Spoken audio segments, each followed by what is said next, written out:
Hi guys, welcome back to my channel, and today I'm going to be talking about should you use Enscape or D5 render.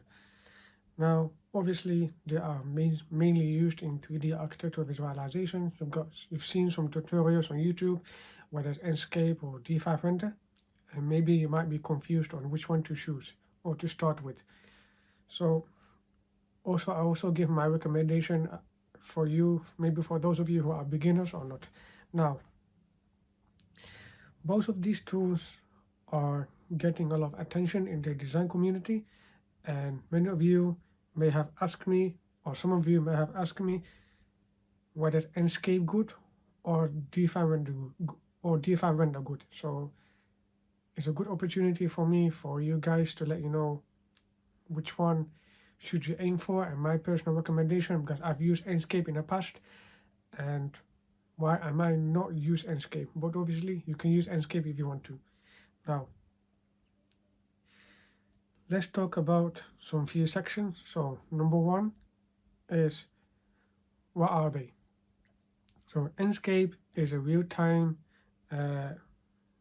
rendering plugin that works directly inside programs like Revit, SketchUp, ArchiCAD, Rhino, and Vectorworks. So there are plenty, but it does not work for 3ds Max though. So that's a completely different modeling software.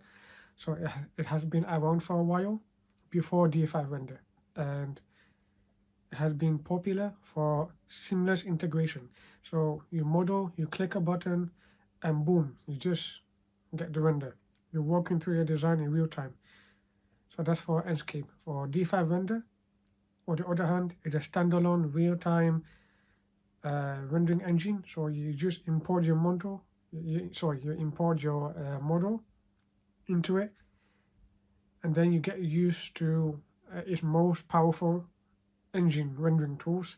And like I said again, D5 is newer rendering software compared to Enscape, but it has been developing super quickly, and it has gained a lot of attention, a lot of fans, because of visual quality and animation tools. So the real goal is having high realistic render and animation tools. So people wouldn't really care what rendering tools you use, as long as it creates hyper-realistic render and animation.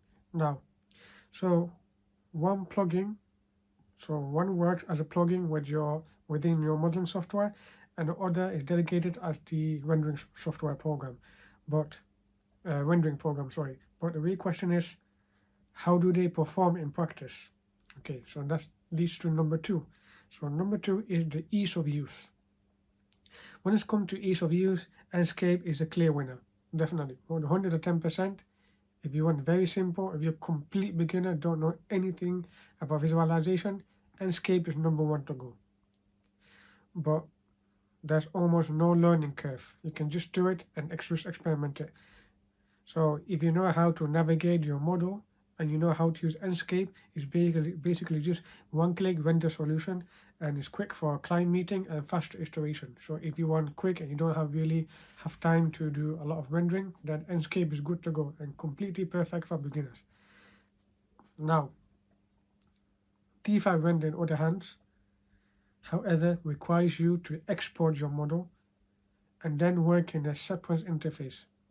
But it's not hard, but it does take a little bit extra steps, and you will spend more time adjusting materials, lighting, and effects compared to Enscape.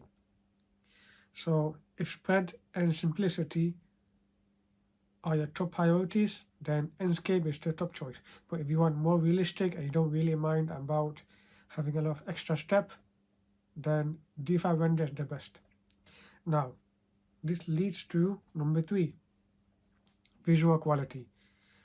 When it comes to quality, D5 really shines.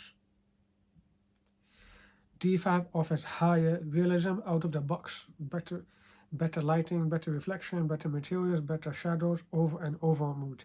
So its render engine feels closer to high-end tools like Lumion or even V-Ray. Obviously, in my personal opinion, V-Ray is better, but obviously I've made another video, you can look at it. Now, D5 render gives a real-time feedback. So it is good. Now, obviously Enscape is also good, but especially if you don't need hyper-realism.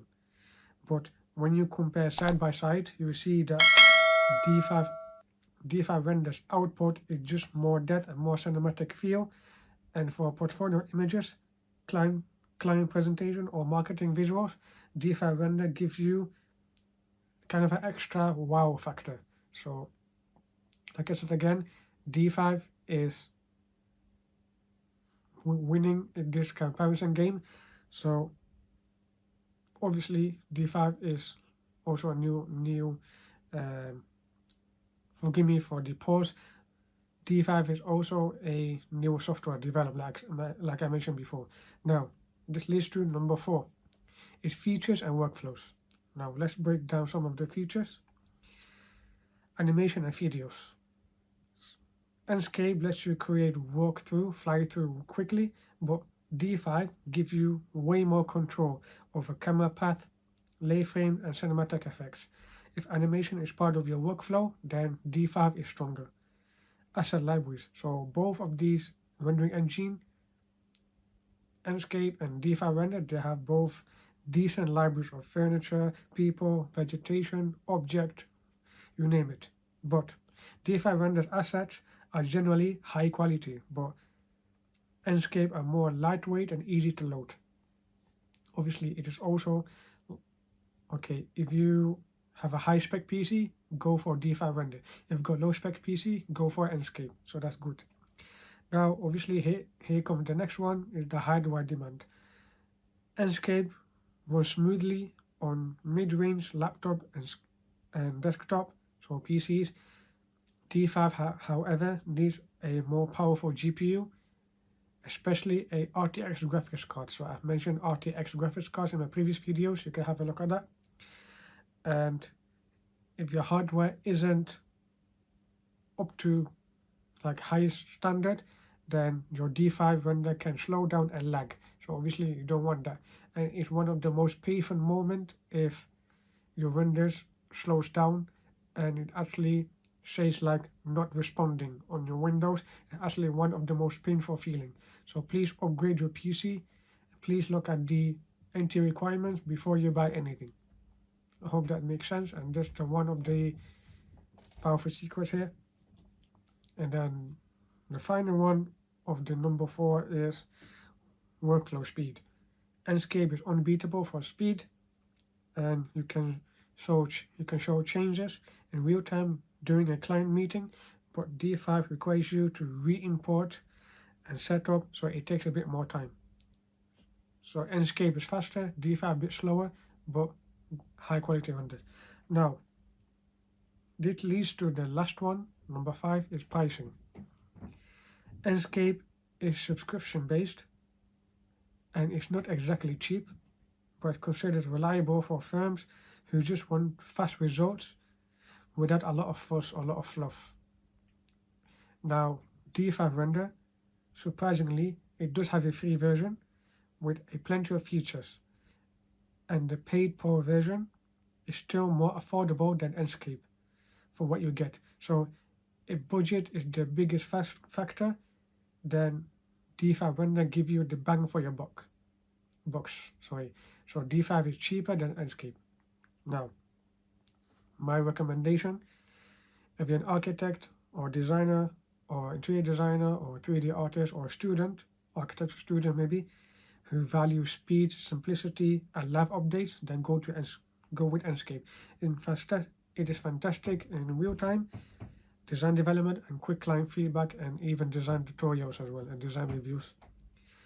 But if you're after high quality renders, cinematic animation, presentation ready renders, if you've got hardware to handle it, then D5 is the best.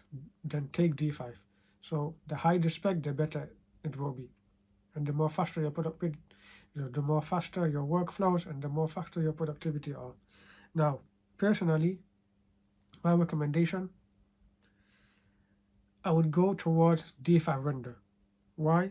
Because I care more about the final look and the presentation and the high quality.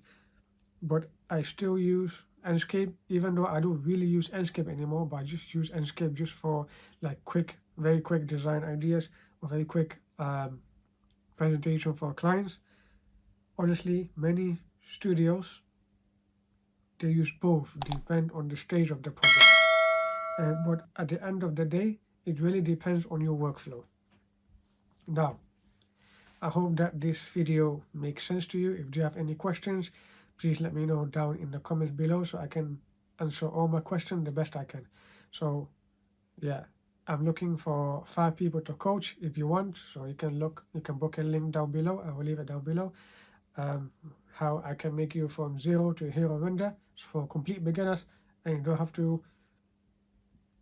So this completely for kind of like students or architects who doesn't know how to render or model properly. I won't say properly, but just want to improve the visualization. I'm here for them. But if not, that's okay. So yeah, you can ask me any question. I will leave a Instagram link down below as well. Yeah, so please, if you can like, comment, and subscribe to this channel, so it really helps me with the algorithm to reach more people like you, and I'm helping as many people as I can. So yeah, thank you so much for watching this video, and I will see you on the next one.